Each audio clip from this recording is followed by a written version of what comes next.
పేదలకు ఇబ్బంది లేకుండా అనేక కార్యక్రమాలు చేపడుతున్నామన్నారు ఏపీ సీఎం చంద్రబాబు. రాష్ట్రాన్ని అన్ని విధాలుగా అభివృద్ధి చేసేందుకు చర్యలు తీసుకుంటున్నామన్నారు. రాష్ట్రంలో నేరస్తులకు చోటు లేదని, ఆర్థిక ఉగ్రవాదులను వదిలిపెట్టబోమని హెచ్చరించారు.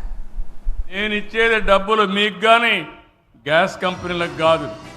అందుకే ఇప్పటి నుంచి 4 నెలలకు ఒకసారి మా ఆడబిడ్డల అకౌంట్లో ఆ డబ్బులు మీ అకౌంట్లో వేస్తానని మరొకసారి మా ఆడబిడ్డలందరికీ హామీ ఇస్తున్నా.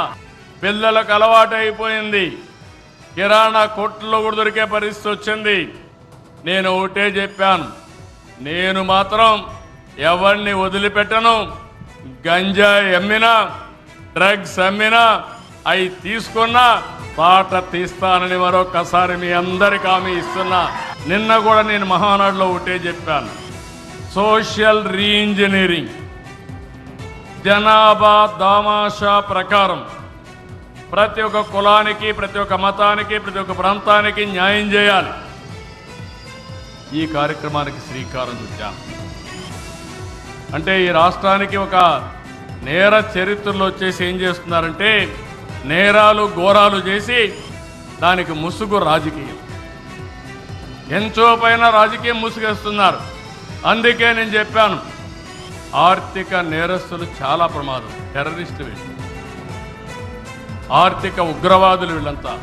నేను కూడా ఈ ఒక 2 నెలల్లో ఆగస్టు 15కంతా ఎన్ని కుటుంబాలు వీలైతే అన్ని కుటుంబాలకి P4ని లింక్ చేస్తాను.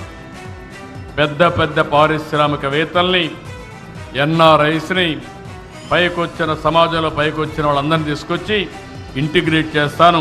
దుకాణాల ద్వారానే మీకు రేషన్ ఇప్పించే బాధ్యత నాదని మరొకసారి మీకు హామీ ఇస్తున్నా.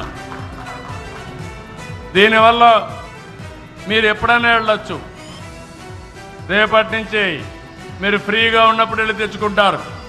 ఎవరైతే తెచ్చుకోలేని వాళ్ళు ఉంటారో వాళ్ళ ఇళ్లకు మాత్రం నేరుగా డోర్ డెలివరీ ఇప్పించే విధానాన్ని కూడా ఏర్పాటు చేశాం.